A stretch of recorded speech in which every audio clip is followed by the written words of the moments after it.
They lift spirits and they connect humanity and empathy and understanding.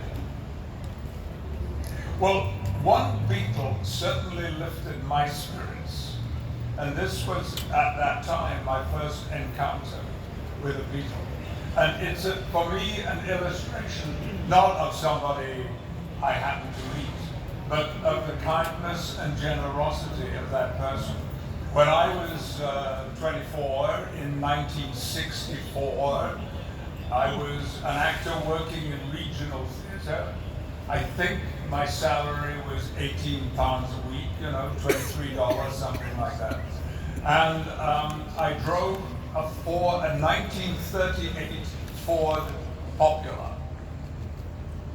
In the company, there was a beautiful and talented young woman called Jane Asher. But the one thing we all knew about Jane was that she was Paul McCartney's girlfriend.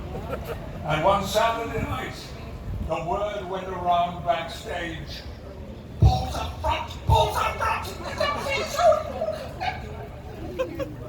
Well, I don't know what kind of show we gave that night, but I think every one of us were just dedicating that evening to Paul McCartney. Well, it happened that a few days earlier, we'd been sitting around drinking a cup of coffee in the company, including Jane and myself, and we'd been playing that game. If somebody gave you £1 million, where would you go on holiday?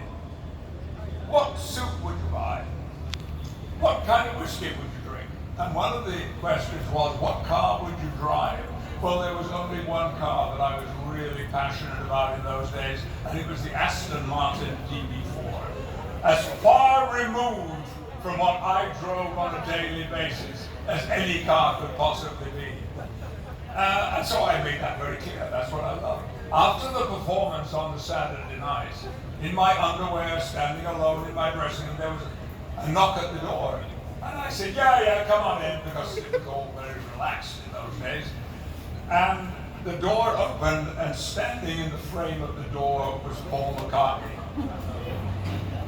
who said, "Jane tells me you like Aston Martins. Yeah, drive this." And he tossed a set of keys across the room to me. Well, I did drive it. In fact, I drove Paul and Jane, who sat in the back, all scrunched up, and we drove from Bristol to Bath and back. And all the way, Paul kept saying, "Come on, put your foot down, overtake, overtake." And all I could think was, if I kill Paul McCartney, that will be the Patrick Stewart legend for the rest of time.